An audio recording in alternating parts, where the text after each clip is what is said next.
नमस्कार शेतकरी बांधवांनो, सर्वप्रथम आपल्या आजच्या व्हिडिओमध्ये मी आपला कृषी मित्र निलेश थोरात आपल्या सर्वांचं सहर्ष स्वागत करतो। निश्चितच मित्रांनो, तुम्ही वांगी उत्पादक शेतकरी असाल तर निश्चितच वांगी उत्पादक शेतकऱ्यांमध्ये जो येणारा महत्त्वाचा जो विषय असेल निश्चितच शेंडा अळी असेल, मररोग आहे, त्याचबरोबर अळीचा प्रादुर्भाव। निश्चितच जे फळामध्ये अळी आहे त्याला आपण शूट बोरर सुद्धा म्हणू शकतो।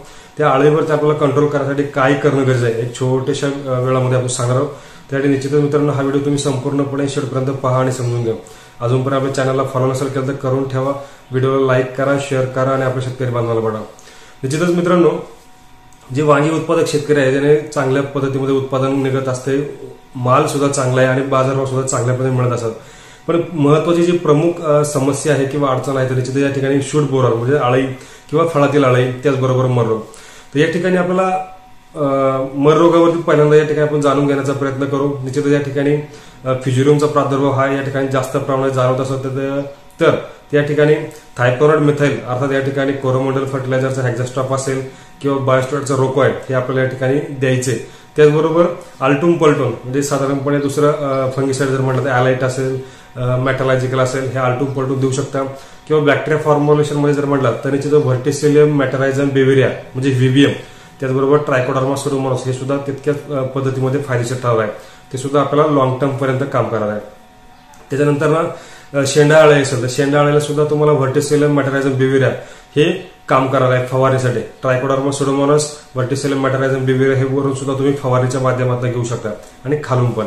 त्याच्यानंतर महत्त्वाची जी समस्या असणार ती अळीमधील, त्या अळीवरती कंट्रोल करण्यासाठी आपल्याला कशा पद्धतीने नियोजन करणं गरजेचं आहे। एक छोटेसे 2 टप्पे आहेत। एक पहिली गोष्ट जाणून की अळी तयार होताना जी महत्त्वाची पाकुळी आहे ती पाकुळी आपल्याला या ठिकाणी पकडणं खूप गरजेचं आहे। त्यासाठी मार्केटमध्ये भरपूर प्रकारचे ट्रॅप अवेलेबल आहेत। त्याच्यामध्ये हेलिकॉर्पाचे ट्रॅप आहेत, स्प्रोप्टरचे ट्रॅप आहेत, त्यानंतर वॉटर ट्रॅप आहेत, सोलर ट्रॅप आहेत, ते सुद्धा लावायचे। म्हणजे आपल्याला हे लावायचे आहेत। एक आता आपल्याला नेमकी एक्झॅक्टली लक्षात येणार नाही की नेमकी कोणतीही माशी असेल तर त्या ठिकाणी हेलिकॉर्पाचे काही ट्रॅप लावा, काही स्पॉरोप्टरचे ट्रॅप लावा। निश्चितच काही वॉटर ट्रॅप जे वांग्यांसाठी स्पेशली आहे ते सुद्धा आपल्याला या ठिकाणी लावू शकता। आणि विशेष म्हणजे सोलर ट्रॅप सुद्धा फायदेशीर आहे। सोलर ट्रॅपमध्ये तुमचे उडणारे किडे असतील, पतंग असतील, ते सगळे या ठिकाणी येऊन जमणार आहे। आणि जे वांगी फळ आहे ते वांगी फळामध्ये जे आतमध्ये फळामध्ये जे अळी तयार होते त्याला कारण असं आहे की जी आपली माशी आहे ती माशी काय करते, त्या फळामध्ये टोच मारते आणि त्याच्यामध्ये ती अंडी टाकून देते। काही विशिष्ट कालावधी दिवसात म्हणजे 20, 21, 25 दिवसानंतर ती अंड्यातून ती अळी तयार होते आणि ती अळी पूर्णपणे फळ आतलं खाऊन टाकते आणि ते फळ खराब होऊन जातं। तर ही अळीची सुद्धा सायकल आहे। त्यामुळे शक्यतो ते आपल्यासाठी महत्त्वाचं जे आहे की ते पाकोळी त्या ठिकाणी कॅप्चर करणं। म्हणजे आपल्याला महत्त्वाचे 3 मुद्दे झाले।